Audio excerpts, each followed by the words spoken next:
Baik, saudara-saudara, selamat siang bagi kita semua. Kita bersyukur boleh bertemu lagi pada siang hari ini, walaupun dalam jadwal yang tidak biasa, oleh karena di beberapa daerah saat ini, khususnya yang ada di Sulawesi Utara, kami sedang mengadakan pekan doa penata layanan. Sebabnya pimpinan telah membijaksanai untuk mengadakan pendalaman sekolah sahabat pada hari Rabu ini jam 1 siang. Kita akan segera mulaikan, namun sebelumnya kita boleh mengundang Roh Suci melalui doa di dalam hati.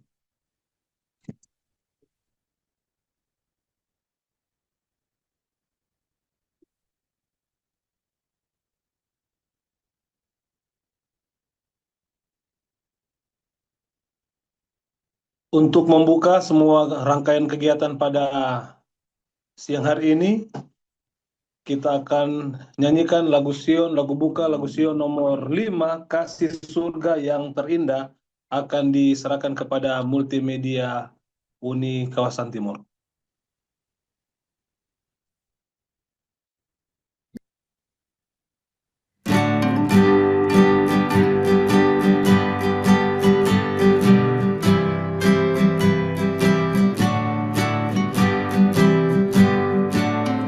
Kasih surga yang terindah turunlah pada kami, dalam kami bertatalah dan sucikanlah hati.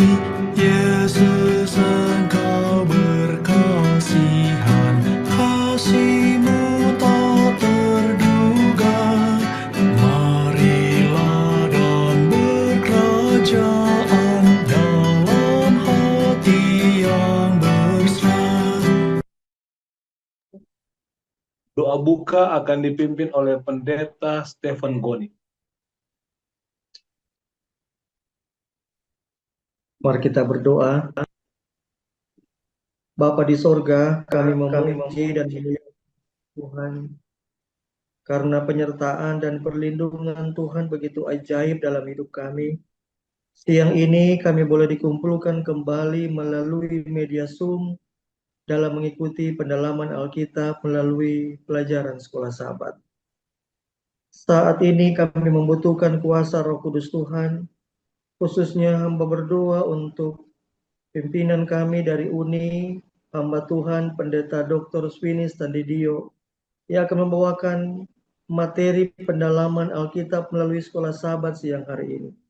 Tuhan urapi dengan kuasa Roh Kudus Tuhan, agar materi yang disampaikan buat kami pada siang hari ini benar-benar kami boleh mengerti, bermanfaat buat kami, dan kami pendeta-pendeta boleh bagikan kepada guru-guru sekolah sahabat di jemaat kami masing-masing. Jalannya pendalaman sekolah sahabat pada siang ini kami serahkan ke dalam tangan kuasa Tuhan. Kami mohon supaya semua jaringan internet dapat berjalan dengan baik, tidak ada gangguan, sehingga kegiatan kami di media Zoom ini boleh berjalan dengan penuh sukacita. Terpujilah nama-Mu Tuhan. Inilah doa kami. Kami berdoa dan mengucap syukur selalu di dalam nama Tuhan Yesus Juru Selamat kami. Amin. Amin. Saat ini kita akan ikuti perkenalan pembicara dari UNI. Untuk Pendeta Sepang, barangkali yang sudah ditentukan, kami persilakan. Pendeta Sepang masih berada di acara pentabisan gereja pada saat ini, dan untuk itu Pendeta Goni saja yang perkenalkan. Tapi saya pikir semuanya sudah kenal. Baik, terima kasih pimpinan untuk kesempatan yang diberikan. Jadi kalau teman-teman yang ada di UNI Indonesia Kawasan Timur pasti sudah sangat mengenal pimpinan kita dari UNI saat ini, hamba Tuhan Pendeta Dr. Swini Standidio. eh, hamba Tuhan ini sudah sangat berpengalaman di dalam pelayanan. Baik dalam pelayanan di daerah Conference Sulawesi Selatan, Barat, dan Tenggara, pernah melayani di beberapa jemaat di Makassar, di Sulawesi Selatan, di Sulawesi Tenggara, dan untuk beberapa tahun hijrah ke daerah Conference Minahasa. Dan ternyata di daerah Conference Minahasa, hamba Tuhan ini pelayanannya sangat lama, dan dengan kinerja dari hamba Tuhan ini, Tuhan boleh mempercayakan untuk menduduki posisi di daerah Conference Minahasa, baik di Direktur PA, Direktur Sekolah Sahabat Pelayan Perorangan, bahkan sebagai Field Secretary untuk posisi yang terakhir di daerah Conference Minahasa. Dan untuk tahun 2025 di acara konferensi Uni Indonesia Kawasan Timur yang dilaksanakan di Tanah Toraja, dengan tuntunan kuasa Tuhan, hamba Tuhan ini saya sebut dengan kasih, Pendeta Dr. Swini Standidio terpilih sebagai Direktur Pelayanan Sekolah Sahabat dan Personal Ministry untuk Uni Conference Indonesia Kawasan Timur.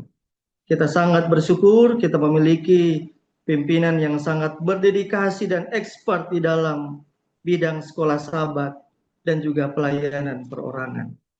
Hamba Tuhan ini sudah menikah, memiliki anak yang sangat dikasihi Tuhan, dan keluarga ini kita berdoa supaya terus diberkati Tuhan untuk menjadi berkat di Uni Conference Indonesia Kawasan Timur, khususnya di Departemen Sekolah Sahabat dan Pelayanan Perorangan. Saya kira itu yang saya boleh sampaikan dalam perkenalan singkat untuk pembawa materi Persatuan Pelajaran Sekolah Sahabat untuk pendeta-pendeta pada siang hari ini. Terima kasih, Tuhan Yesus memberkati kita semua. Shalom. Terima kasih Pendeta Goni. Selanjutnya kami serahkan kepada moderator Pendeta Jeba dari daerah Toraja. Baik, terima kasih. Salam sejahtera untuk kita sekalian. Shalom. Selamat siang Pak Pendeta Swini Standidio.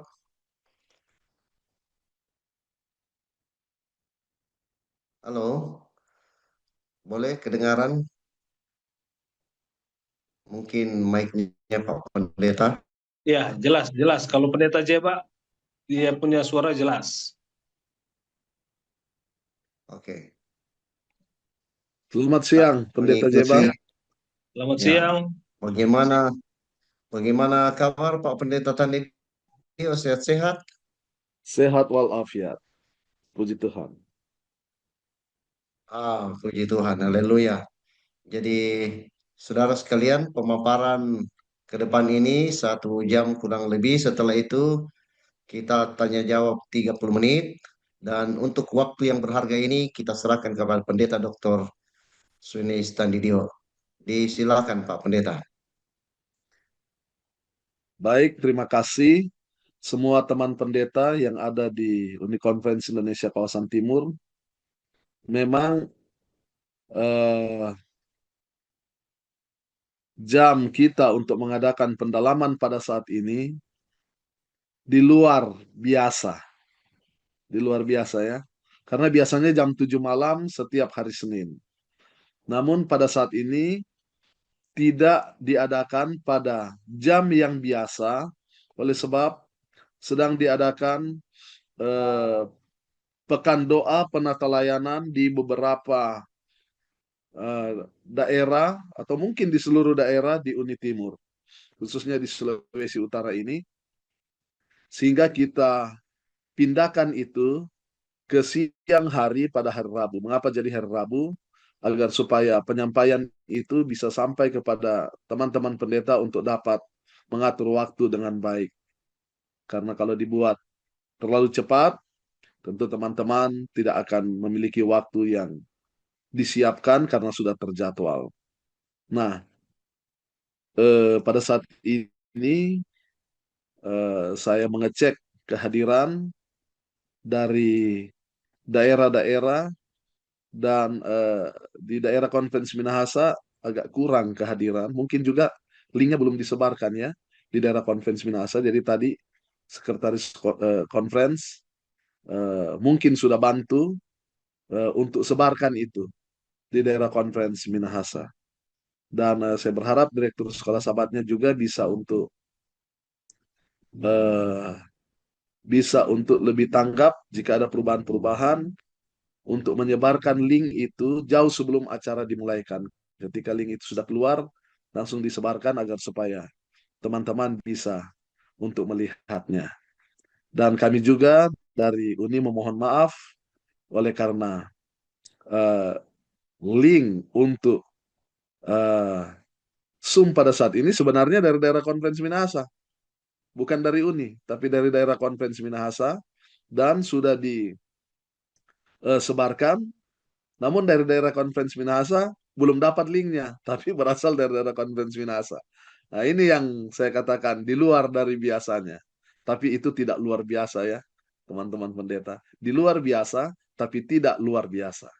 Baik, kita akan masuk kepada pendalaman pelajaran sekolah sahabat. Saya percaya bahwa para direktur dan teman-teman pendeta, sekretaris asosiasi kependetaan sudah mempelajari pelajaran sekolah sahabat kita mendahului anggota jemaat. Saya yakin itu dia. Nah, pada pekan ini kita akan belajar satu pelajaran yang sangat penting. Pelajaran yang begitu penting bagi umat Tuhan untuk memahami siapa Kristus, yaitu Tuhan kita.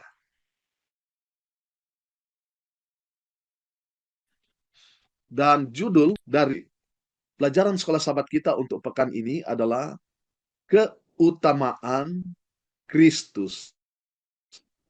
Di dalam judul pelajaran sekolah sahabat bahasa Inggrisnya, judulnya adalah The Preeminence of Christ. The Preeminence of Christ. Di dalam bahasa Indonesia, penerjemah kita menerjemahkannya keutamaan Kristus. Saya melihat judul ini, saya dapat merasakan apa yang sedang ada di dalam pemikiran dari penulis pelajaran sekolah sahabat kita.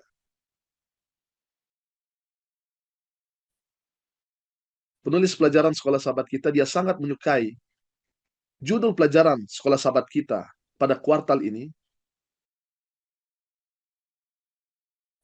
Dan saya pastikan dia sangat menyukai judul pada pekan ini, yaitu keutamaan daripada Kristus. Karena saya mendengar banyak kali beliau berbicara tentang keutamaan dari Kristus. Bagi teman-teman yang pernah menjadi student dari Dr. Clinton Wahlen, pendeta Wahlen, ketika dia membahas tulisan-tulisan Rasul Paulus, dia selalu mengangkat judul ini, keutamaan dari Kristus. Dan saya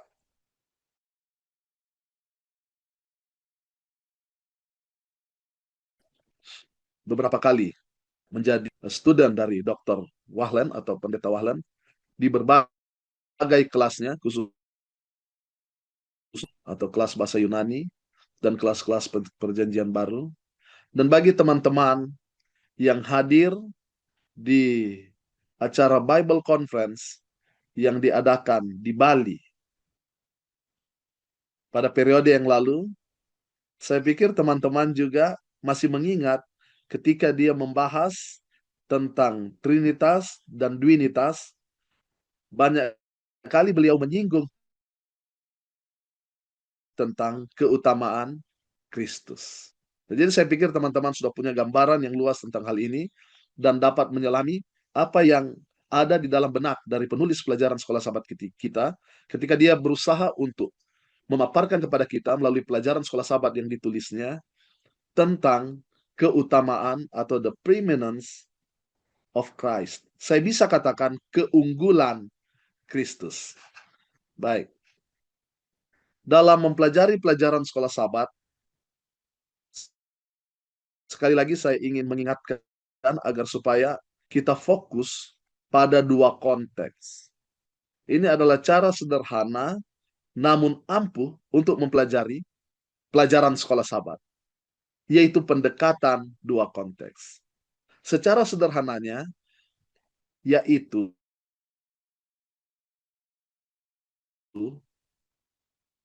konteks dari teks dan konteks kekinian. Apa itu konteks dari teks? Konteks dari teks itu adalah penggalian ayat-ayat Alkitab dalam pelajaran pekan yang sedang berlangsung. Jadi ada ayat-ayat yang muncul dalam pelajaran kita pekan ini, kita pelajari ayat-ayat itu sehingga kita dapat makna yang sesungguhnya. Kita sebut itu konteks dari teks. Lalu kemudian yang kedua adalah konteks kekinian. Apa yang dimaksud dengan konteks kekinian? Konteks kekinian itu adalah apa makna dari ayat-ayat tersebut bagi kehidupan anggota sekolah Sabat pada saat ini. Jadi bagaimana ayat-ayat yang ditulis pada ribuan tahun yang lalu, jika patokannya adalah kitab Kejadian,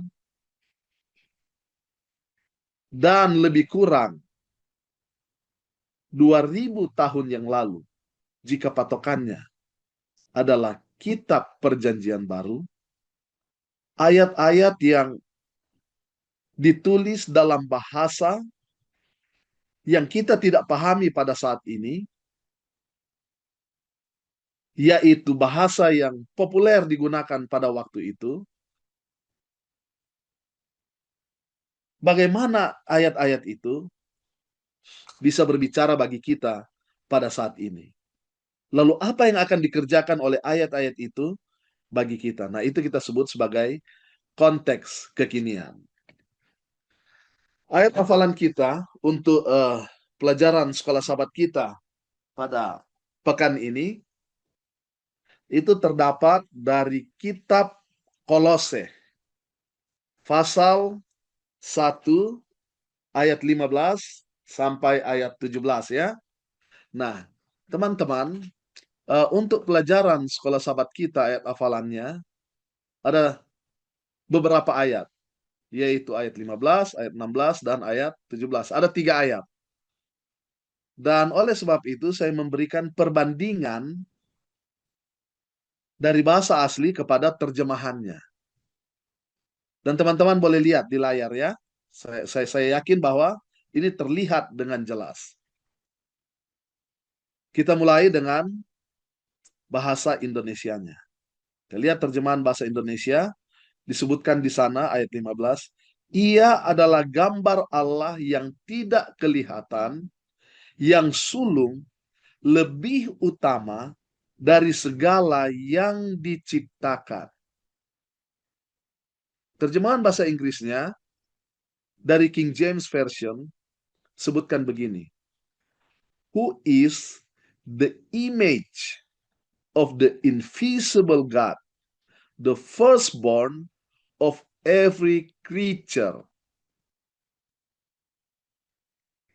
Nah, dari dua terjemahan ini, teman-teman akan melihat di terjemahan bahasa Indonesia, di sana ada pengulangan yang tidak ada dalam terjemahan bahasa Inggris, yaitu yang sulung, yang lebih utama, atau yang sulung, lebih utama.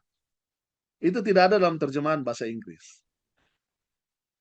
Saya melihat bahwa terjemahan bahasa Indonesia memberikan makna hurufiah dan pengertian yang sesungguhnya dari kata firstborn ini, atau yang sulung.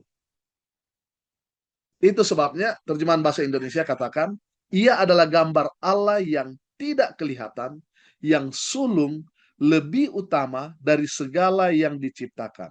Sedangkan dalam terjemahan bahasa Inggris, who is the image of the invisible God, the firstborn of every creature. Kira-kira terjemahannya dalam bahasa Indonesia sebagai berikut. Yang adalah gambar dari Allah yang tidak kelihatan, yang sulung dari setiap ciptaan. Kata yang utama tidak ada di sini. Nah, sekarang mari kita lihat apa yang dikatakan oleh bahasa asli dari BGT Bible Greek BNT. Untuk Kolose pasal 1 ayat 15. Dia sebutkan begini. Hos estin eikon tu teu tu aoratu prototokos pases tiseos. Perhatikan di sana bahwa kata prototokos ini dalam bentuk adjektif ya.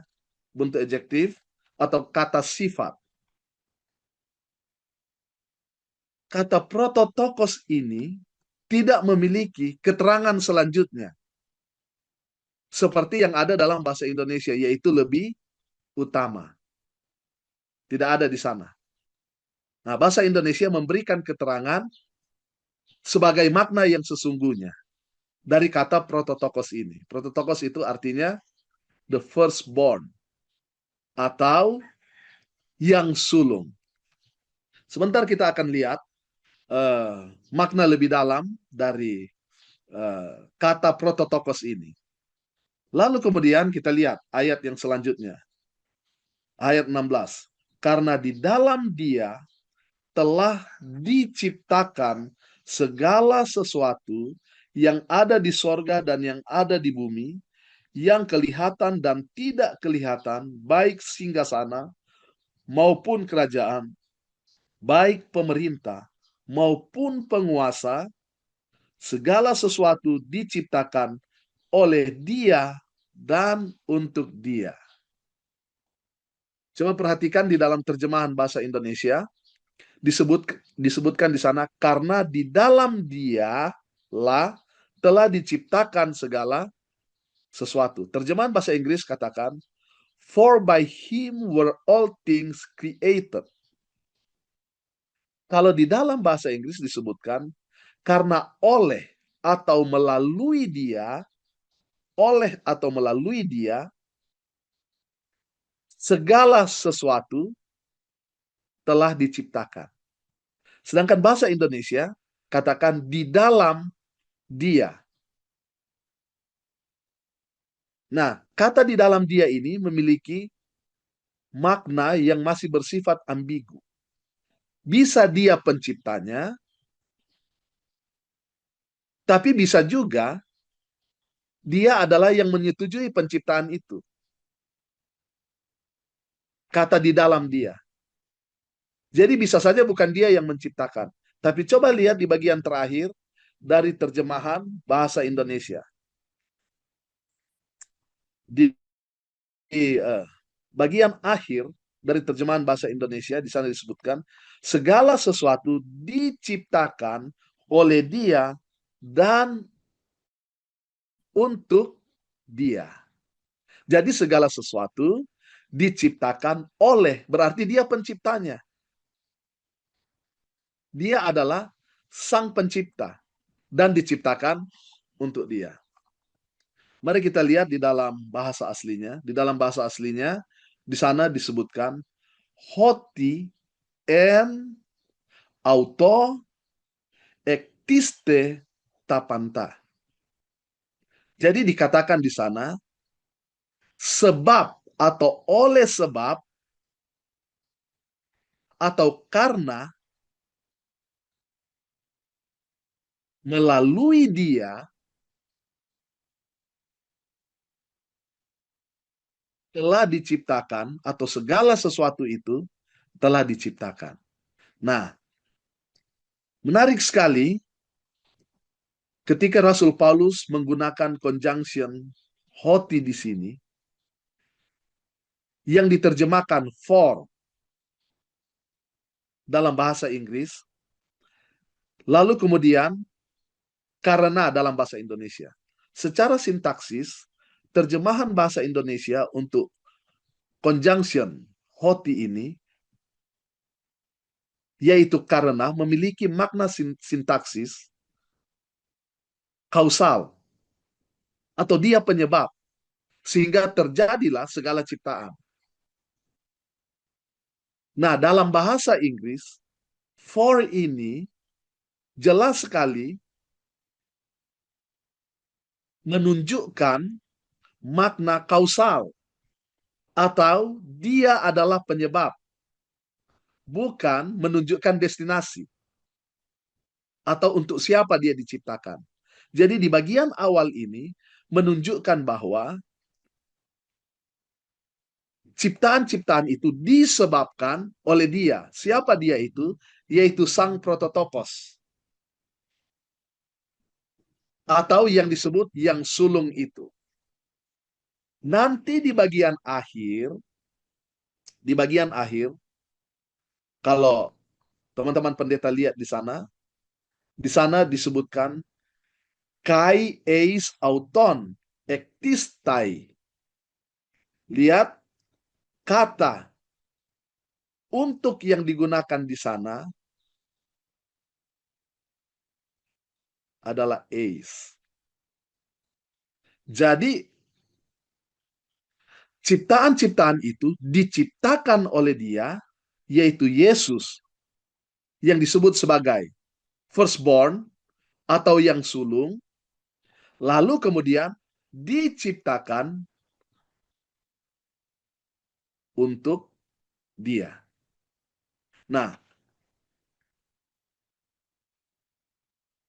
kalau kita lihat preposition atau kata depan di dalam ayat 16 ya, karena di dalam, kata depan di, lalu kemudian bahasa Inggrisnya menggunakan by, dari bahasa aslinya adalah and, maka kata depan ini atau preposition ini adalah preposition yang secara sintaksis merupakan kata depan yang memiliki makna means, atau Yesus adalah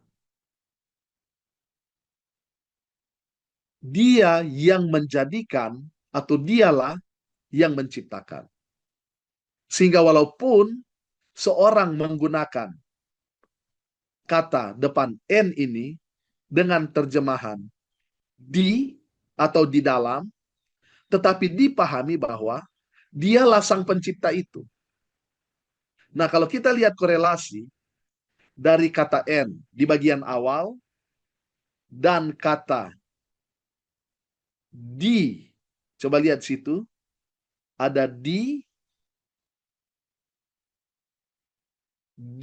autu di bagian akhir ya, tapanta di autu.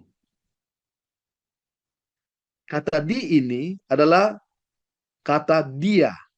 Namun mengapa dia disingkat menjadi di? Karena diikuti oleh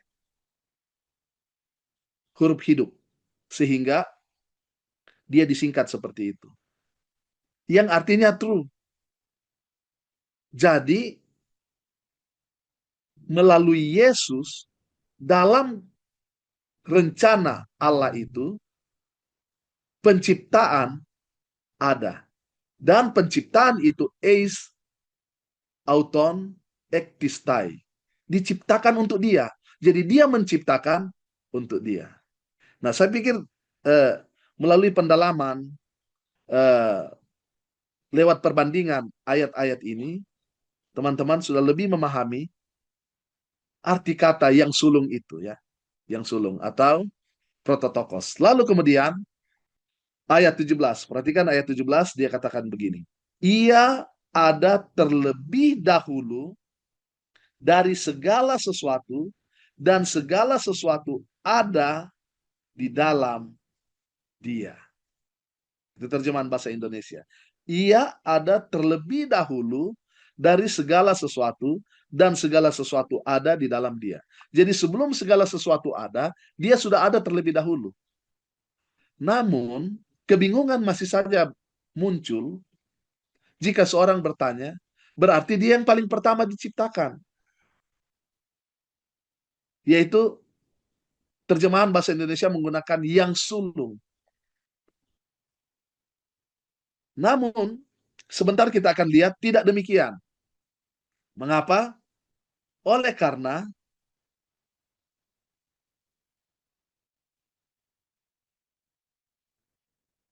ide selanjutnya yang muncul adalah segala sesuatu ada, kembali lagi muncul di dalam dia.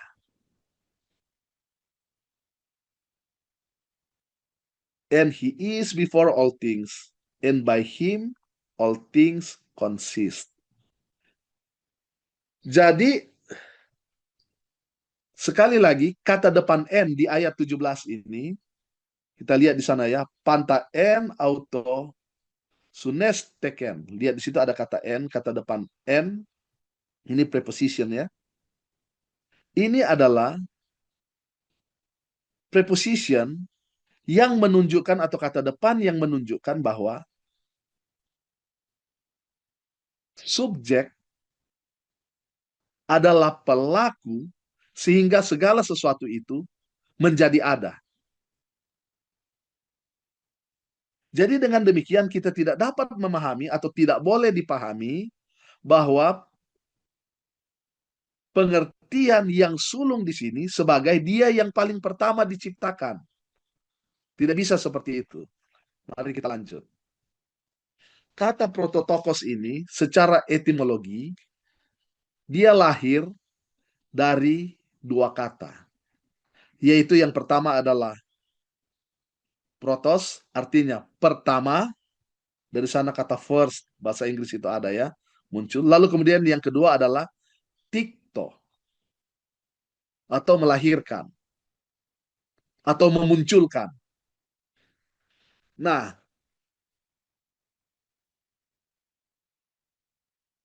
adjektif ini harus dipahami sebagai normal adjektif. Sehingga menggambarkan siapa dia.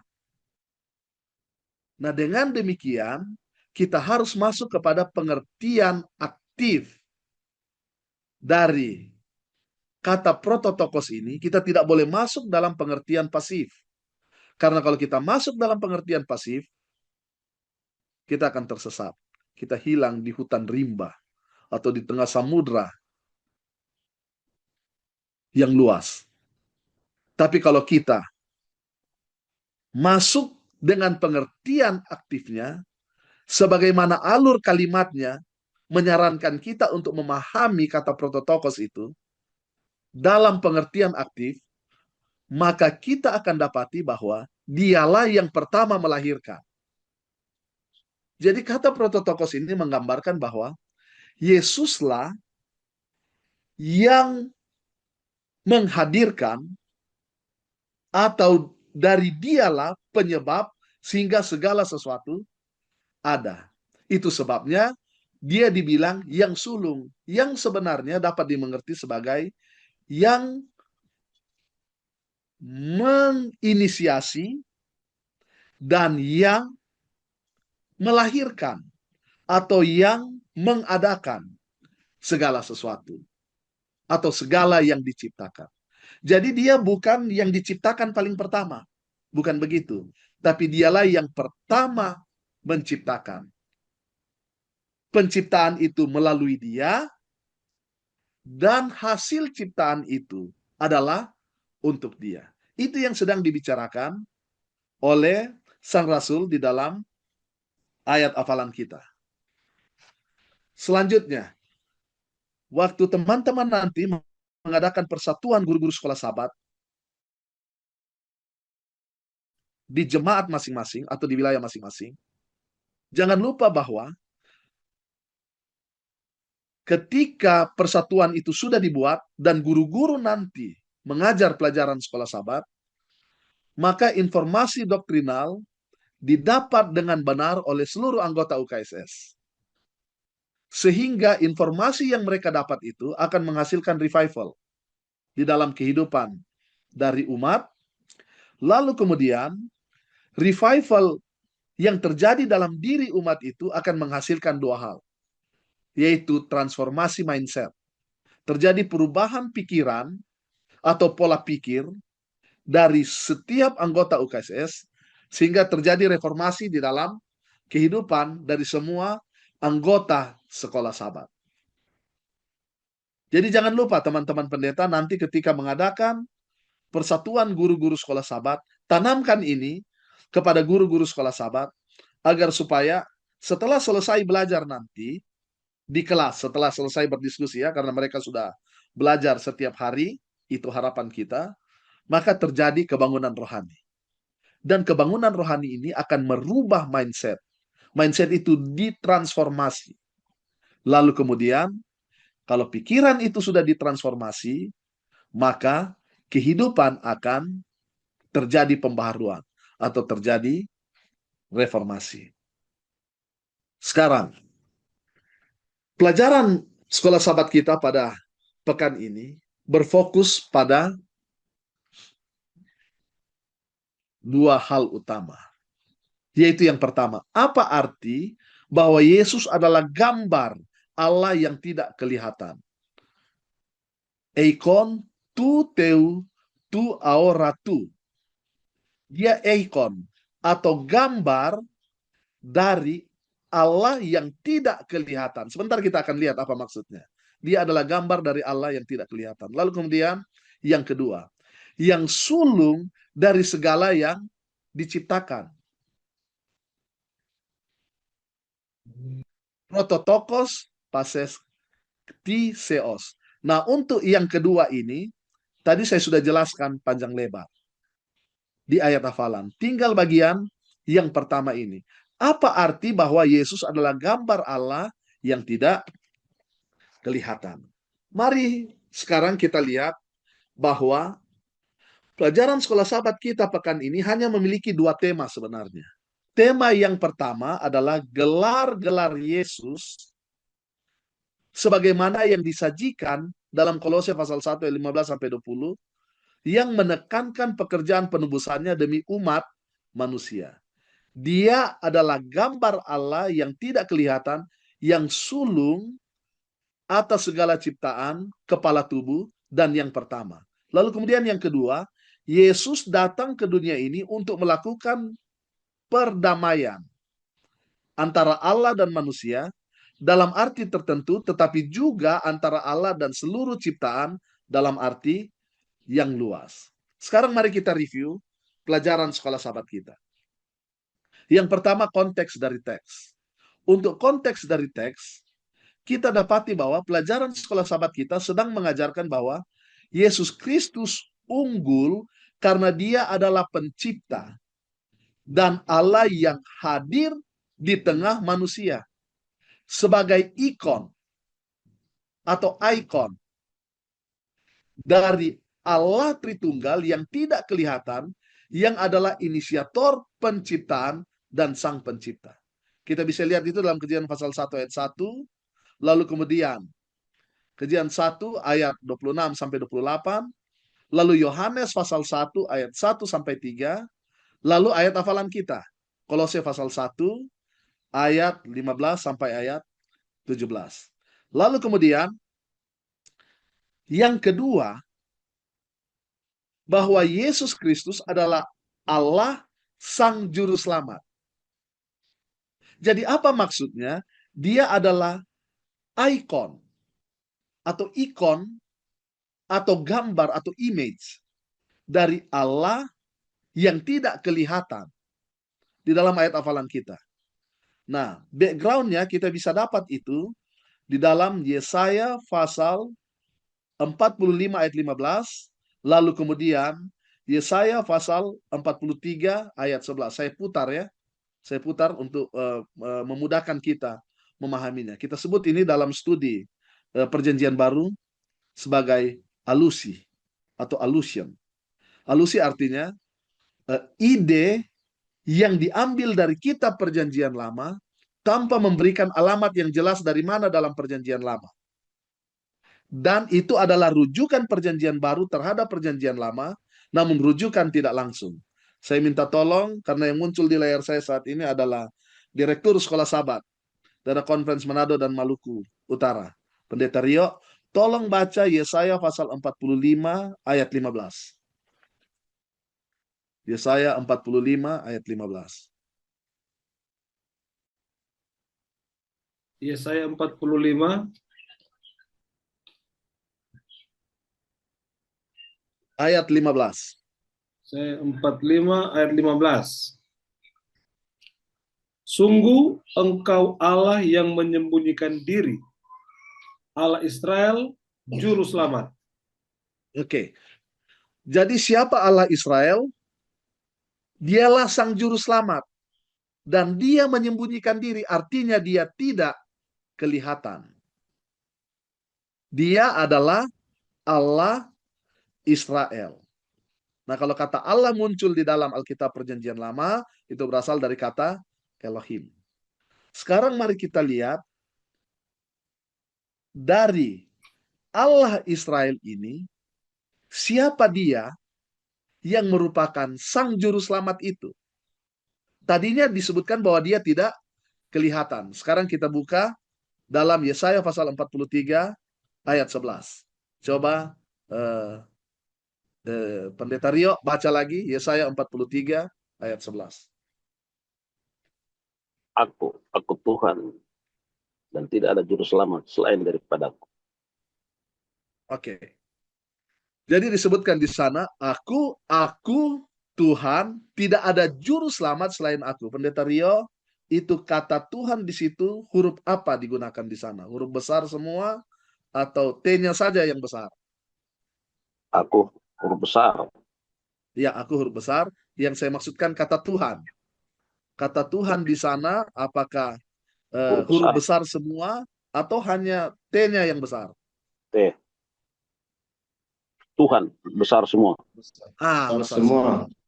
Oke, kalau dia berasal dari huruf besar semua, maka kata itu adalah terjemahan dari tetragrammaton, yaitu YHWH. Yang banyak orang membacanya sebagai Yahweh. Siapa Yahweh ini? Yahweh ini adalah Allah yang kelihatan.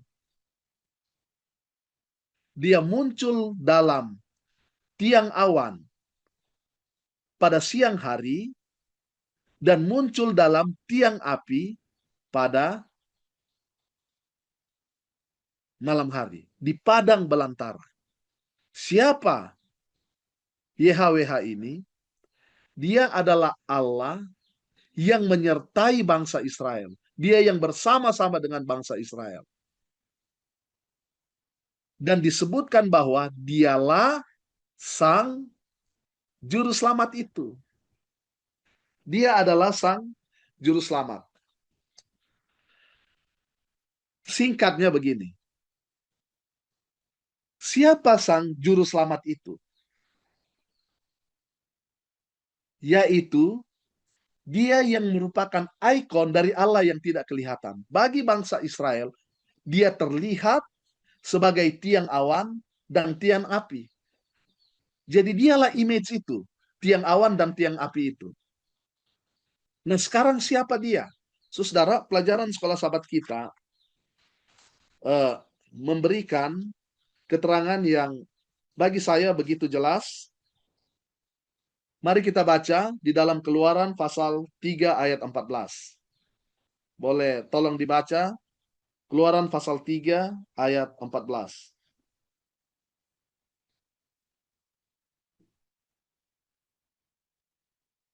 Keluaran 3 ayat Firman 14. Allah kepada Musa, aku adalah aku. Lagi firman-Nya, beginilah kau katakan kepada orang Israel itu, akulah aku, telah mengutus aku kepadamu. Jadi dia sebutkan dirinya sebagai aku adalah aku. Ehye, eser, ehye. Itu yang dia bilang. Bahwa dia adalah dia. Aku adalah aku. Dialah ikon dari Allah yang menyembunyikan diri itu, yang tidak kelihatan. Yang kepada bangsa Israel dia muncul dalam tiang awan dan tiang api. Sekarang siapa dia? Menurut keterangan dari penginjil Yohanes, di dalam Injil pasal Yohanes, dalam Injil Yohanes pasal 8 ayat 58. Boleh tolong dibaca Yohanes pasal 8 ayat 58.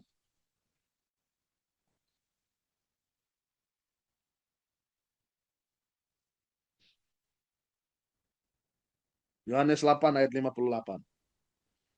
Kata Yesus kepada mereka, Aku berkata kepadamu, sesungguhnya sebelum Abraham jadi, aku telah ada. Oke.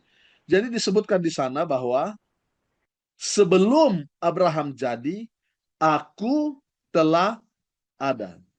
Perhatikan terjemahan bahasa Indonesia, aku telah ada, berasal dari perkataan ego eimi dalam bahasa Alkitab Perjanjian Baru. Dan perkataan Perjanjian Lama di dalam Keluaran pasal 3 ayat 14, eser ehye eser itu di dalam Septuagint atau Alkitab Perjanjian Lama berbahasa Yunani, eser ehye itu, Pendeta Jimri Fraung, tolong matikan dulu. Ya.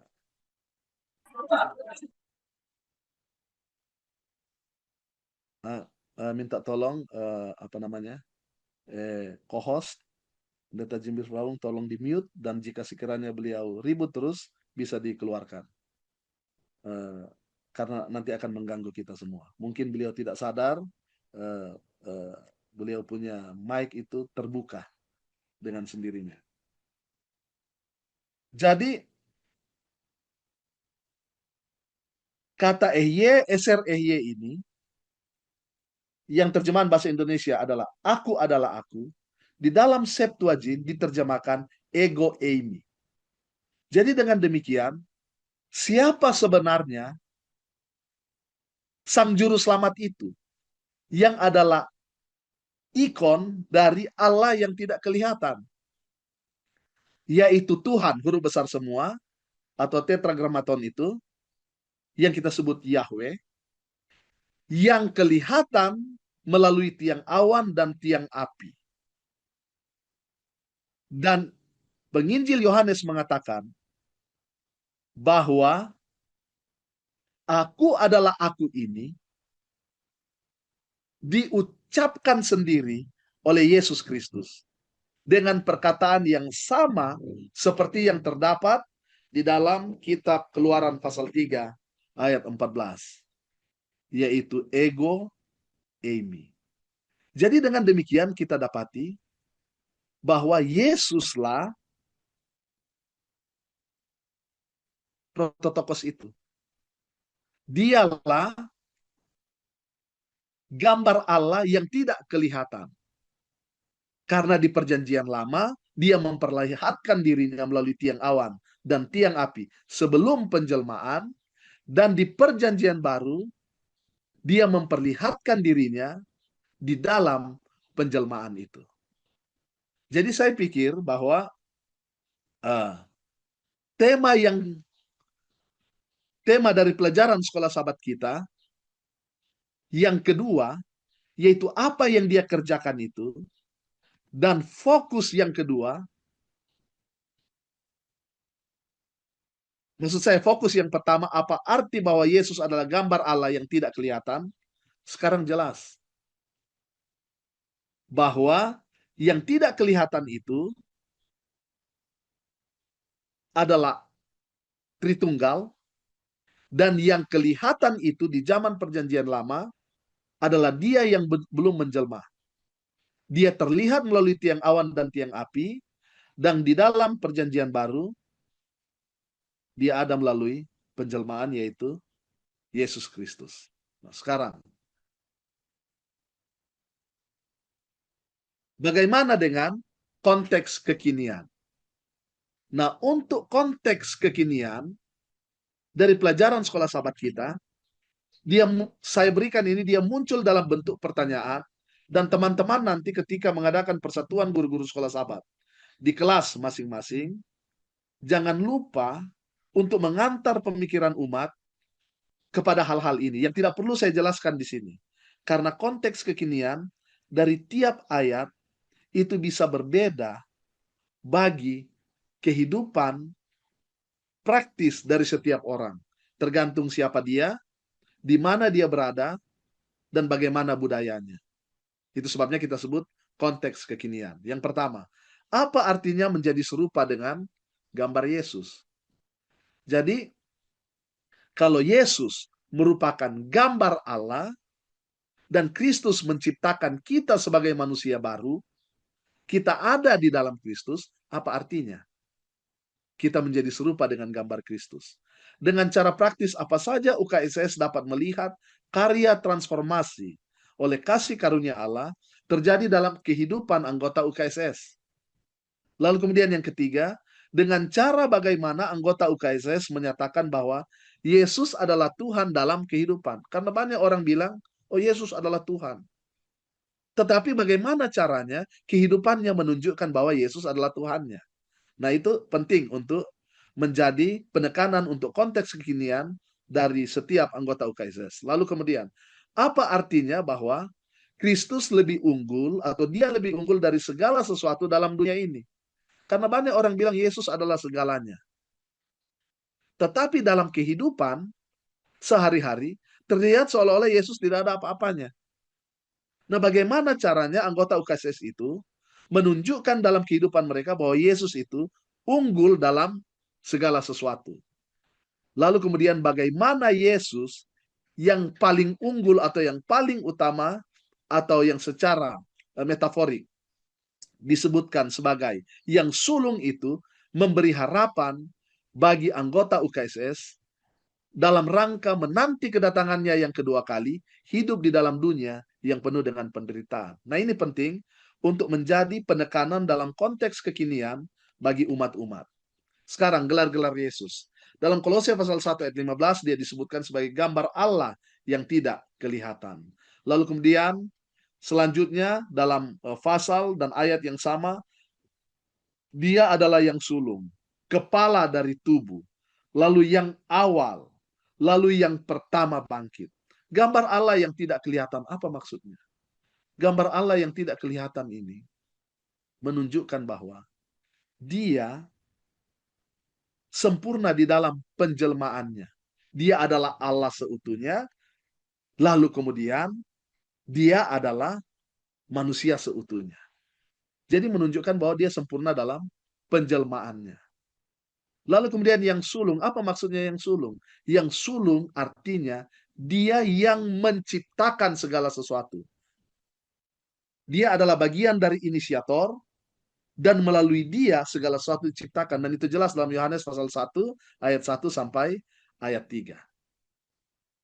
Jelas itu. Coba kita baca ya. Yohanes pasal 1 ayat 1 sampai ayat 3. Sebutkan sebagai berikut. Pada mulanya adalah firman, firman itu bersama-sama dengan Allah, dan firman itu adalah Allah. Ia pada mulanya bersama-sama dengan Allah. Segala sesuatu dijadikan oleh dia, dan tanpa dia tidak ada satupun yang telah jadi dari segala yang telah dijadikan. Lalu kemudian kepala dari tubuh. Apa maksudnya kepala dari tubuh? Bahwa penjelmaan Kristus ini bersifat eklesiologis. Apa maksudnya eklesiologis? Bahwa ketika dia ada di atas dunia ini, dia adalah juru selamat, penebus, tapi adalah juga Tuhan. Maka dia adalah kepala gereja. Kepala artinya mengatur segala sesuatu. Bahwa segala rujukan dari gereja datang kepadanya. Dia adalah pusat dari gereja, pengendali dari gereja, dan pemimpin dari gereja. Dan kita ini adalah bagian dari tubuh Kristus. Atau jemaat-jemaat itu adalah bagian dari tubuh Kristus. Kita tidak dapat mengatur diri kita sendiri. Dia yang mengatur. Yang awal, Kolose pasal 1 ayat 18 sama dengan kepala tubuh, itu menunjukkan bahwa dia adalah Allah seutuhnya. Dia tidak pernah untuk tidak bersama-sama dengan Allah. Karena dia adalah Allah yang seutuhnya. Dia tidak pernah dalam satu waktu tidak bersama-sama dengan Allah. Kalau begitu, mereka hadir bersama-sama, mereka ada bersama-sama di masa di mana kita belum ada, di masa kekekalan yang maha lampau. Saya sebutkan maha lampau karena kelampauannya tidak terukur. Itu sebabnya saya sebut maha lampau. Lalu kemudian yang pertama bangkit. Kolose 1 ayat 18. Ini adalah pengharapan. Karena dia adalah yang pertama bangkit. Artinya dia mengalahkan kematian. Kenapa disebut dia yang pertama bangkit, sedangkan sudah ada orang yang bangkit sebelumnya? Sudah beberapa orang yang dibangkit sebelumnya menurut pencatatan Alkitab. Termasuk diantaranya adalah Musa. Di dalam tipologi kita sebutkan mereka itu adalah prototipe atau purwarupa, sedangkan kebangkitan Kristus adalah purna rupa. Kebangkitan mereka menjadi sah oleh karena kebangkitan Kristus. Apa yang saya maksudkan kebangkitan mereka menjadi sah oleh karena kebangkitan Kristus, yaitu kebangkitan Kristus menyatakan bahwa mereka yang dulu menjalankan korban-korban bakaran sebagai korban penghapus dosa, menemui keagungannya atau menemui wujud aslinya di dalam karya Kristus. Sehingga kebangkitan Kristus itu merupakan prototokos. Atau kebangkitan Kristus itu merupakan buah sulung atau yang sulung dari kebangkitan. Atau kebangkitan Kristus adalah kebangkitan yang paling unggul. Kenapa? Begini. Kebangkitan Musa tidak mengalahkan maut. Karena sekalipun Musa sudah dibangkitkan dari antara orang mati, tapi kalau Yesus tidak dibangkitkan dari orang mati, maka kematian yang kekal itu tetap ada. Tetapi kebangkitan Kristus dari antara orang mati menyebabkan kematian yang kekal itu mati bisanya. Sehingga kematian yang kekal dikalahkan oleh kebangkitan Kristus. Itu sebabnya disebut kebangkitan yang pertama. Apa hasilnya dari pekerjaan Kristus? Ayat-ayatnya ada di sana. Segala yang dikerjakan Kristus menjadikan dia unggul dalam segala hal. Yesus adalah sepenuhnya Allah dan sepenuhnya manusia, agar dalam melaksanakan tugas penebusan, juru selamat haruslah Tuhan, dan pelaksana perintah Allah adalah manusia. Mengapa harus Yesus yang merupakan Tuhan dan juru selamat? Harus demikian. Mengapa demikian? Oleh karena juru selamat haruslah Tuhan. Maka dia harus 100% Allah. Tetapi di saat yang bersamaan, dia dapat menjadi penebus manusia dari dosa jika dia sendiri sudah melakukan perintah Allah. Allah membuat perintah untuk dilakukan oleh manusia. Nah, itu sebabnya Allah harus menjelma menjadi manusia untuk memenuhi tuntutan dari perintah Allah itu. Imamat 18 ayat 5. Nanti ditanya jawab, kalau ada yang mau bertanya kita bisa lebih mendalami. Lalu kemudian Yesus memenuhi syarat untuk mendamaikan manusia dengan Allah, untuk memberikan damai sejahtera. Itu sebabnya di dalam Kolose pasal 3 ayat 15, Rasul Paulus katakan, hendaklah damai sejahtera Kristus memerintah dalam hatimu. Karena untuk itulah kamu dipanggil menjadi satu tubuh, dan bersyukurlah. Saya suka di Sulawesi Utara ini, ketika pemimpin ibadah mengatakan shalom, maka hadirin menjawab damai di hati. Dan itu sangat alkitabiah. Sesuai Kolose pasal 3 ayat 15, hendaklah damai sejahtera Kristus memerintah di dalam hatimu. Kenapa itu bisa terjadi? Karena Kristus unggul. Karena dialah sang prototokos itu. Nah, ini garis besar atau pendalaman sekolah sahabat untuk pekan ini. Temanya, fokusnya, konteks dari teksnya, konteks kekiniannya, lalu kemudian bagaimana kita mengolahnya nanti. Nah, itu sudah saya berikan, dan saat ini saya kembalikan semoga ini membantu teman-teman untuk mereview pelajaran sekolah sahabat kita pekan ini. Selanjutnya saya kembalikan pada moderator.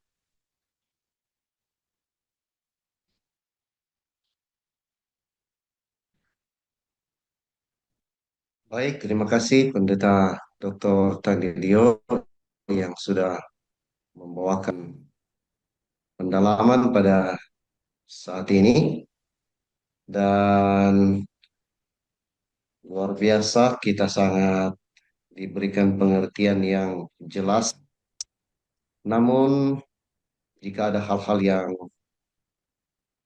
teman-teman belum pahami atau ada hal yang perlu untuk ditanyakan, boleh diangkat tangan atau tanyakan supaya bisa ditanya langsung, atau tulis di kolom chat, karena sampai pada saat ini belum ada pertanyaan di kolom chat.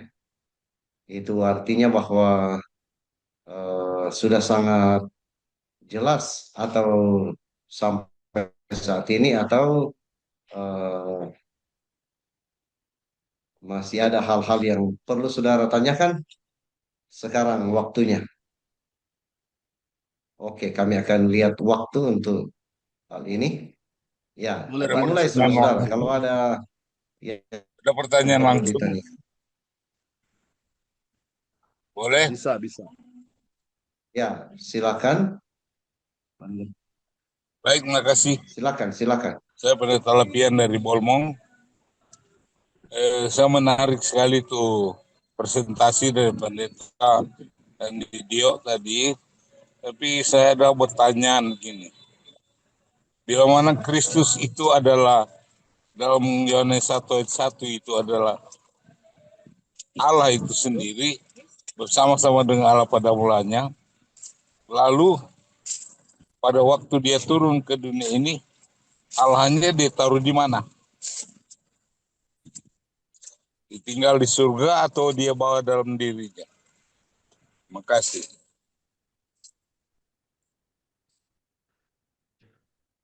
Baik, terima kasih Pendeta Lapian.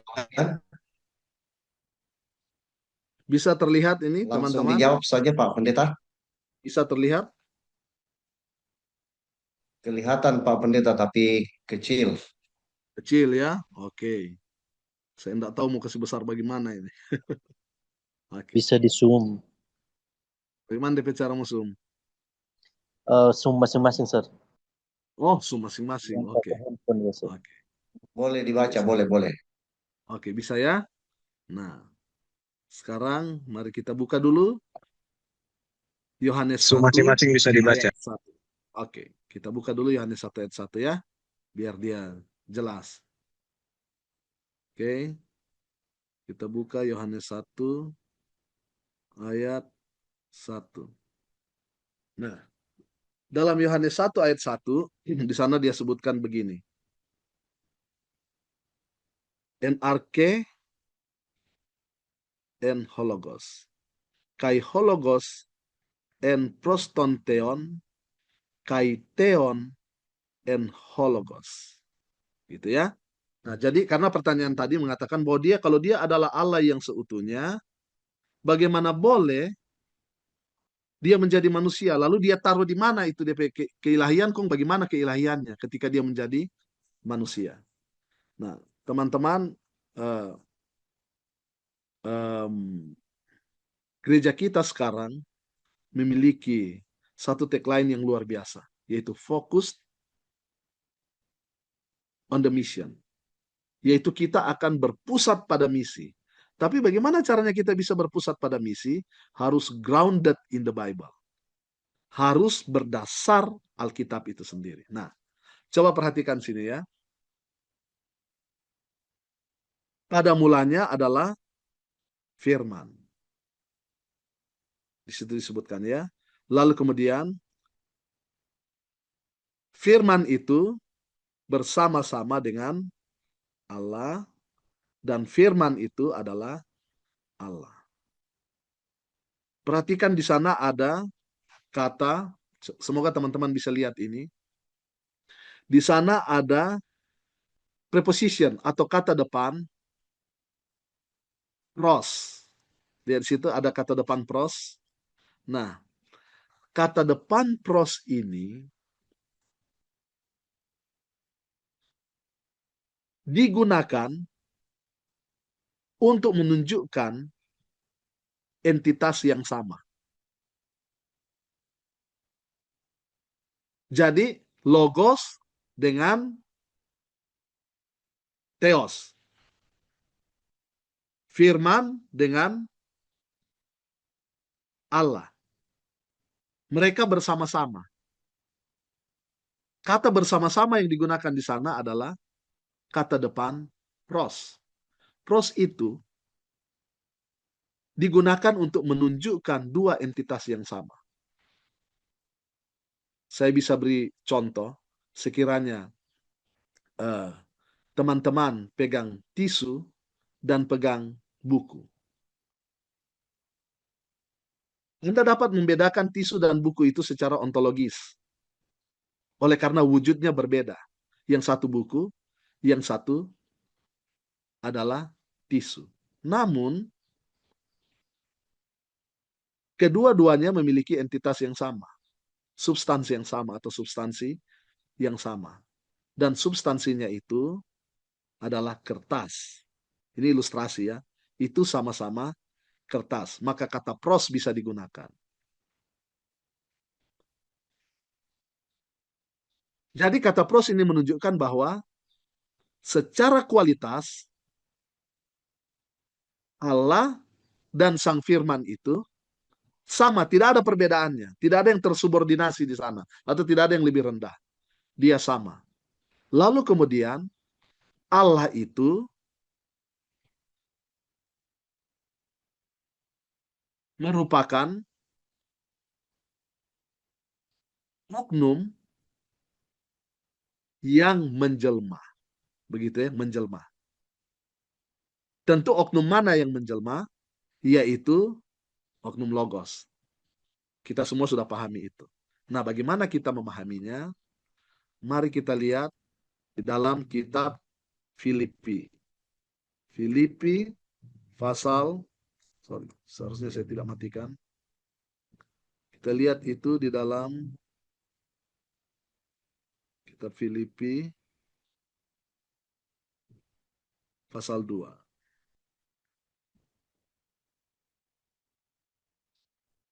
Filipi pasal 2 ayat, kita mulai ayat 5.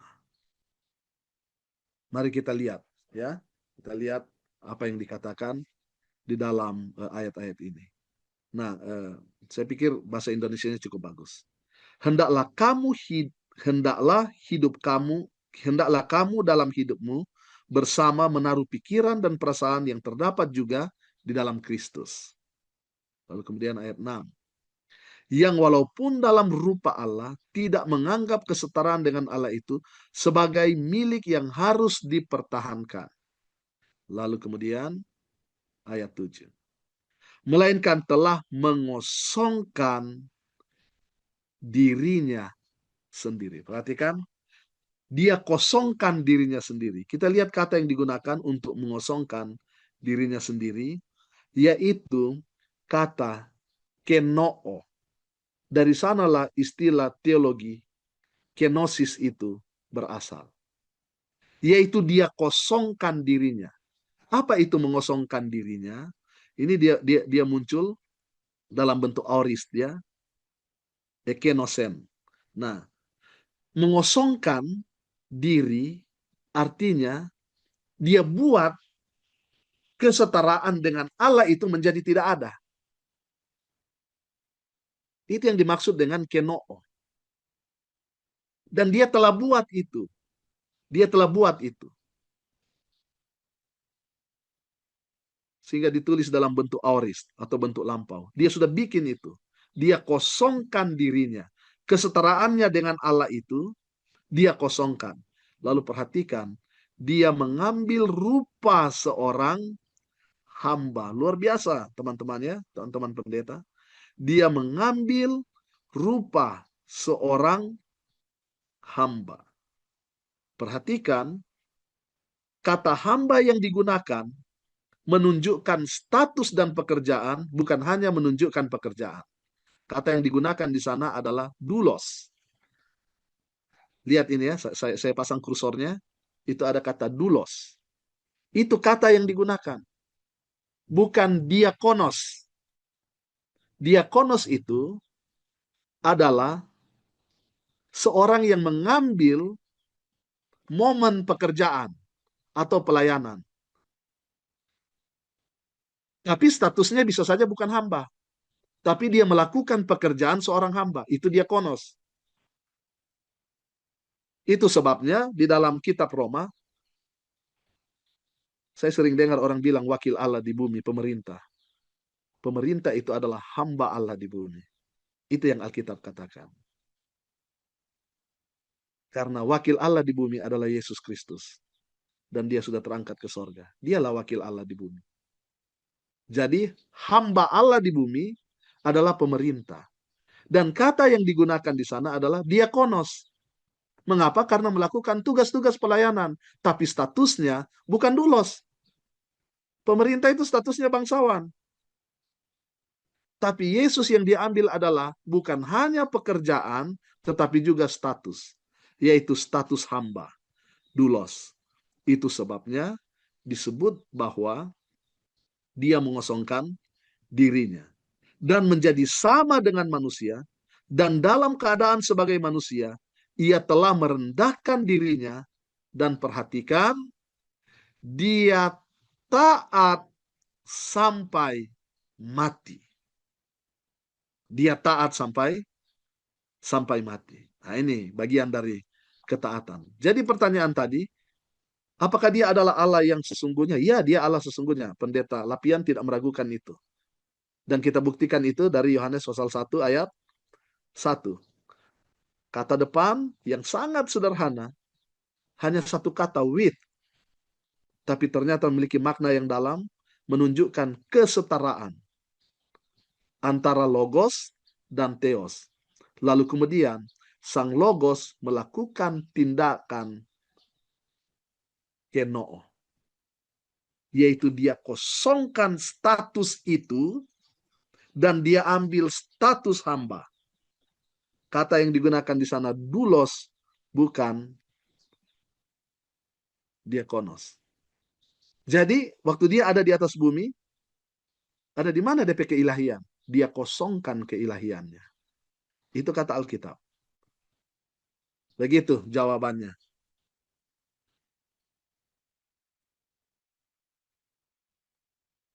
Baik, luar biasa sekali. Semakin luar biasa kita punya Oke, diskusi ini. Pastor, makasih banyak. Tuhan berkati jawabannya. Oke, pertanyaan selanjutnya Pak Pendeta Candidio, bagaimana memberikan jawaban yang praktis, yang singkat di pertanyaan selanjutnya, yaitu di ayat hafalan itu terkesan Yesus itu ciptaan. Bagaimana memberikan penjelasan yang singkat atau eh, tidak melalui bahasa seperti yang dijelaskan tadi? Bagaimana memberikan jawaban yang singkat supaya bisa diterima dengan baik? Terima kasih. Oke, Silakan Pak Pendeta. berarti yang bertanya hadir tadi. Berarti yang bertanya dia hadir. Karena kalau dia tidak hadir, saya harus ulang lagi. Tapi dari pertanyaannya, saya mendapat kesan bahwa yang bertanya hadir. Nah, bagaimana caranya supaya bisa memberikan penjelasan yang sederhana, gitu ya. Namun sebelum saya berikan tip memberikan penjelasan yang sederhana, maka saya mau katakan terlebih dahulu, supaya betul-betul mengerti, harus masuk kepada penjelasan yang lebih dalam lagi, yang kita sudah jelaskan tadi, supaya bisa berikan penjelasan yang sederhana. Karena kalau tidak masuk kepada penjelasan yang dalam, tidak mungkin bisa berikan penjelasan yang sederhana. Nah, kalau tidak mau masuk ke penjelasan yang lebih dalam lagi, berarti harus kembali ke zaman Rasul Paulus. Terbang melampaui waktu, pergi di waktu itu, maka akan mengerti bahwa prototokos itu tidak selalu dimengerti sebagai yang pertama diciptakan atau yang pertama lahir di mana sudah ada subjek. Sehingga dia itu adalah objek produksi. Begitu ya. Jadi ada satu oknum yang memproduksi sang prototokos. Begitu toh? Sehingga prototokos menjadi yang pertama. Mengapa terjadi kebingungan? Karena Anda hidup saat ini untuk memahami bahasa 2000 tahun lalu. Begitu. Sedangkan sesama menggunakan bahasa, ya toh, bahasa Malaysia dan bahasa Indonesia, kadang-kadang terjadi kebingungan. Kita hidup di tahun yang sama. Apalagi 2000 tahun dia punya jenjang waktu antara kita dengan penulisan Alkitab itu. Satu-satunya cara adalah masuk lebih dalam. Bagaimana penjelasannya? Sudah seperti yang saya jelaskan tadi. Nah, bagaimana cara memberikan penjelasan yang sederhana? Penjelasan yang sederhana bilang begini. Pengertian dari prototokos itu atau yang sulung itu adalah pengertian aktif, bukan pengertian pasif. Kalau pengertian pasif, berarti dia yang pertama diciptakan. Kalau pengertian aktif, berarti dia yang pertama menciptakan. Begitu. Jadi jelas itu toh? Pengertian aktif, dia yang pertama menciptakan. Artinya, dialah sang inisiator dan dialah sang pencipta. Apakah itu masih kompleks atau sudah sederhana yang saya jelaskan ini? Penanya bagaimana? Saya pikir sudah sederhana sekali itu ya. Tidak kompleks lagi. Jadi pengertiannya adalah pengertian aktif, bukan pengertian pasif. Gimana penanya? Apakah itu sudah sederhana atau yang bertanya sudah katakan Ya. sudah sederhana, katanya sudah sederhana. Jadi sudah gampang dimengerti. Terima kasih banyak Pak Oke. Pendeta. Oke, untuk pertanyaan selanjutnya, eh, di mana peran Allah Bapa? Karena setelah mendapat penjelasan tadi bahwa Yesuslah yang berperan sebelum menjadi manusia dalam perjanjian lama dan setelah menjadi manusia dalam perjanjian baru. Jadi apa peran Bapa di dalam hal ini? Disilakan Pak Pendeta. Baik. Saya pikir ini sudah melebar ini pertanyaan ini ya. Nah, tapi tidak apa-apa. Saya jawab saja singkat-singkat secara sederhana. Kalau kita membuka Alkitab, lalu kemudian kita membaca 28 ajaran dasar gereja Masih Advent hari ke-7, maka dapat saya simpulkan sebagai berikut. Bahwa Alkitab mengajarkan Tritunggal. Trinitas, walaupun kata Trinitas itu sendiri yang berasal dari kata Latin tidak ada di dalam Alkitab. Kenapa tidak ada dalam Alkitab? Karena Alkitab tidak ditulis dalam bahasa Latin. Alkitab itu hanya diterjemahkan ke dalam bahasa Latin. Tetapi Alkitab itu tidak ditulis di dalam bahasa Latin. Tapi Alkitab diterjemahkan ke dalam bahasa Latin, disebut Vulgata. Nah, jadi Perjanjian Lama ditulis dalam bahasa Ibrani, lalu kemudian Perjanjian Baru ditulis dalam bahasa Koine. Perjanjian Lama juga ada bahasa Aramaik sedikit di sana. Nah, lalu pertanyaannya, di mana peran Bapa? Seolah-olah Bapa tidak ada peran. Oh, jelas sekali peran dari Bapa. Kenapa demikian? Kita bisa baca itu di dalam kitab Kejadian. Kejadian pasal 1, lalu kemudian Kejadian pasal 18, lalu kemudian Daniel pasal 7. Jelas itu, baca semua itu. Lalu kemudian di dalam kitab Perjanjian Baru sangat jelas. Kalau dalam kitab Perjanjian Baru itu jelas sekali. Singkatnya sebagai berikut, atau kesimpulannya sebagai berikut, bahwa Alkitab menunjukkan Trinity atau Trinitas itu atau Tritunggal itu dapat dipahami dengan dua pengertian, bahwa Trinitas itu bersifat ontologis dan Trinitas itu bersifat ekonomis. Apa artinya dia bersifat ontologis? Artinya jelas sekali terlihat bahwa mereka memiliki oknum yang berbeda. Bukan cuma satu oknum, tapi oknum yang berbeda. Itu jelas sekali. Dan dapat terlihat dengan jelas di dalam Alkitab. Lalu kemudian, yang kedua, ekonomis. Apa itu ekonomis? Yaitu mereka memiliki ide yang sama, maksud yang sama, tujuan yang sama, yang dikerjakan oleh masing-masing oknum. Dan dalam proses penjelmaan terlihat siapa? Terlihat Yesus Kristus. Tapi Yesus bilang, kalau engkau telah melihat aku, maka engkau telah melihat Bapa. Begitu. Jadi dengan demikian sangat ekonomis. Bahwa mereka sama-sama itu dia. Tapi Kristus adalah perwujudan dari Tritunggal yang kudus itu, sehingga dia menjadi ikon atau ikon dari Allah yang tidak kelihatan. Jadi di mana jelas sekali perannya. Dan siapa yang bilang? Yesus yang bilang sendiri.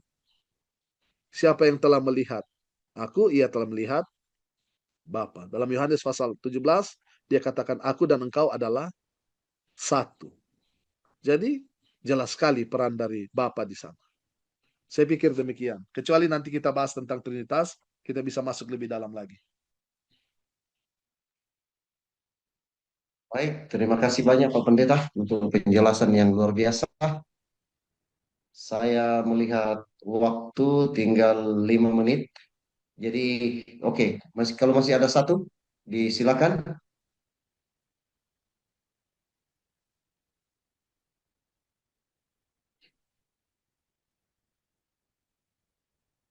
Baik, karena sudah tidak ada pertanyaan, maka kami serahkan kepada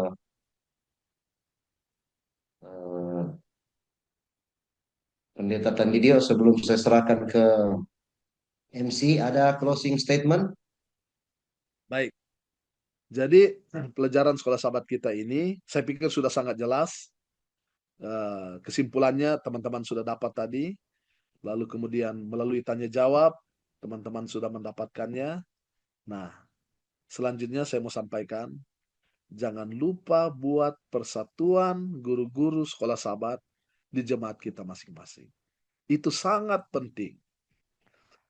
Bahwa doktrin yang akan diajarkan oleh guru-guru sekolah sahabat ini, yang adalah anggota jemaat, mereka bukan pendeta, mereka tidak memiliki latar belakang teologi, itu harus bersumber dari teman-teman pendeta. Karena kalau bukan dari pendeta, mereka akan cari itu di internet. Mereka akan cari itu di mana-mana saja sumbernya. Dan itu sangat berbahaya bagi umat-umat kita. Kita tidak bisa salahkan mereka. Kenapa? Karena kita tidak berikan persatuan itu. Nah, oleh karena itu, marilah kita berikan persatuan guru-guru sekolah Sabat, agar supaya umat-umat di kelas sekolah Sabat mereka masing-masing bisa mendapatkan ajaran yang benar dari pelajaran sekolah Sabat ini. Mungkin itu yang bisa saya sampaikan. Terima kasih. Baik, terima kasih banyak Pendeta Dr. Sunis Tandidio untuk persatuan pada saat ini. Kita sangat dibekali dan sangat mendapat pelajaran yang begitu luar biasa. Untuk itu kami serahkan kembali kepada Pendeta Rio Lego untuk menutup acara kita. Ya, Terima kasih Pendeta Jeba yang sudah menjadi moderator pada siang hari ini. Kita akan mengikuti selanjutnya, seharusnya ucapan terima kasih, namun oleh karena Pendeta Sepang barangkali belum tersambung, kita akan langsung dengan lagu tutup saja, begitu pimpinan? Iya, kita langsung saja dengan lagu Oke. tutup. Kita akan langsung dengan lagu tutup, lagu Sion nomor 86, Sembahlah Allah yang Maha Mulia, diserahkan kepada multimedia. Lagu Sion nomor 86.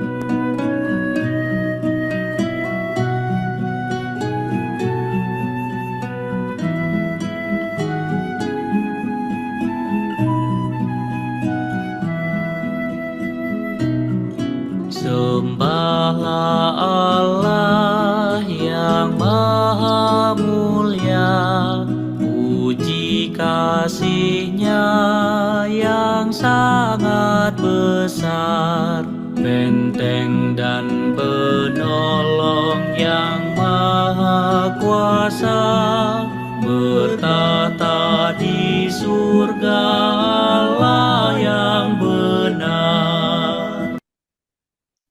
Doa tutup akan dipimpin oleh Pendeta Tandidio. Jangan lupa mendoakan officer dari Uni Conference Indonesia Kawasan Timur, kemudian Sekretaris Asosiasi Kependetaan, Pendeta Sepang, dan Pendeta Tandidio sendiri, bahkan seluruh Direktur Departemen dan seluruh hamba-hamba Tuhan di Uni Timur. Doa tutup kami persilakan, Pendeta Tandidio. Kami berterima kasih kepadamu ya Tuhan, oleh karena Kristus. Dia adalah yang paling unggul dari semuanya. Dia adalah Tuhan. Dia adalah juru selamat. Dialah yang menebus kami. Pada saat ini ya Bapa, hamba-Mu datang memohon agar supaya semua anggota gereja diberkati, mereka setia kepada Tuhan. Dalam segala hal mereka diberkati oleh Tuhan dan dipersiapkan bagi kedatangan-Mu yang kedua kali. Kami berdoa bagi semua pengerja yang melayani di ladang-ladang penginjilan. Entah itu pengerja pendeta dan pengerja non-pendeta. Hikmat sorga, perlindungan Tuhan selalu menjadi bagian mereka. Hamba-Mu berdoa untuk para pimpinan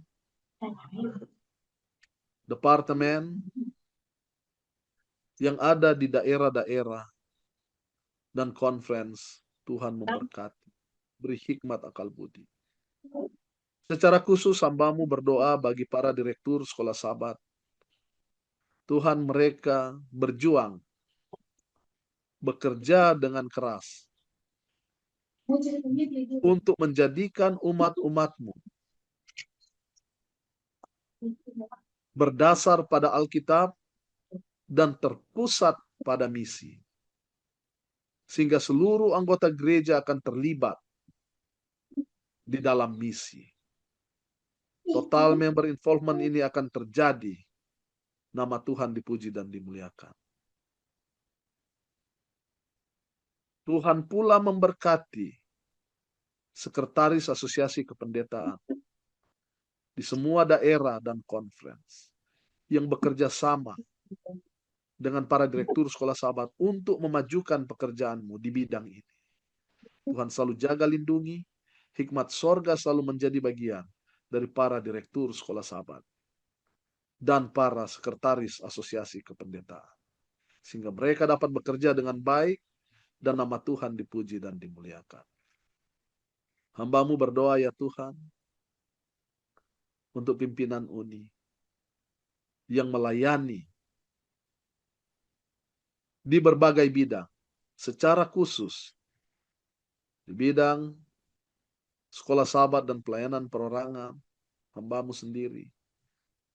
Dan di bidang kependetaan, hamba Tuhan, Pendeta Franky Sepang, yang telah menggagas program ini. Agar supaya umat-umat mendapat makanan yang bermutu dari hamba-hamba Tuhan melalui persatuan guru-guru sekolah sahabat. Biarlah Tuhan memberkati Pendeta Tandidio, Tuhan memberkati Pendeta Sepang, sehingga pelayanan mereka tulus kepadamu dan tulus kepada umat. Mempersiapkan umat-umat Tuhan dan diri mereka sendiri, para pemimpin gereja, untuk kedatanganmu yang kedua kali. Saat ini hamba-Mu berdoa untuk officer Uni Conference Indonesia Kawasan Timur, Bapak John Calvin Pasuhu, yang Kau percayakan untuk melayani sebagai penjaga harta benda Tuhan. Tuhan selalu lindungi, beri selalu dia kesehatan dan kekuatan, pemulihan yang sempurna dari sorga, sehingga pelayanannya maksimal. Jadi berkat bagi umat-umat Tuhan. Memberkati keluarganya, istri, anak-anak, bahkan cucu. Kau memberkati hamba Tuhan, Pendeta Ted Windewani. Tuhan memberkati Pendeta Ted Windewani sebagai sekretaris eksekutif. Hikmat sorga selalu menjadi bagiannya. Perlindungan sorga selalu menjadi bagiannya. Apa saja yang diperbuatnya berhasil untuk kemuliaan nama. Hamba-Mu berdoa untuk Ketua UNI, hamba Tuhan, Pendeta Ronald Adrianto. Lindungilah dia dengan kewibawaan. Jauhkanlah dia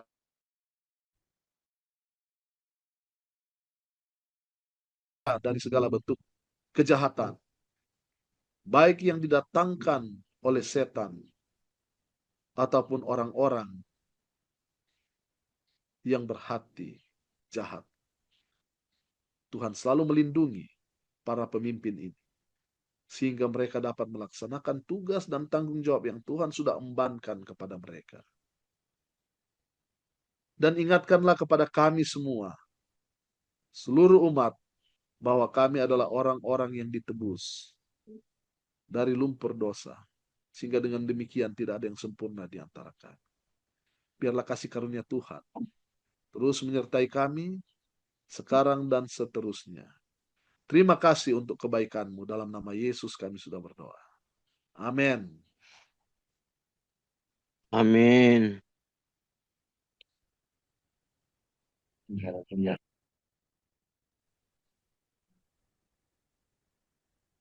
Barangkali ada informasi dari Pendeta Tandidio untuk pertemuan selanjutnya. Pertemuan kita berikut jangan lupa sobale di waktu yang sama ya. Kita balik ke jam 7 malam setiap hari Senin. Oke. Jangan lupa kita berikan persatuan guru-guru sekolah sahabat. Nanti kalau teman-teman mau review, nanti akan ada rekaman yang akan dirilis oleh UNI. Nanti teman-teman bisa lihat itu di apa namanya, di website ya, website dari uni kita. Saya pernah lihat tuh. Terima kasih semua. Tuhan memberkati kita.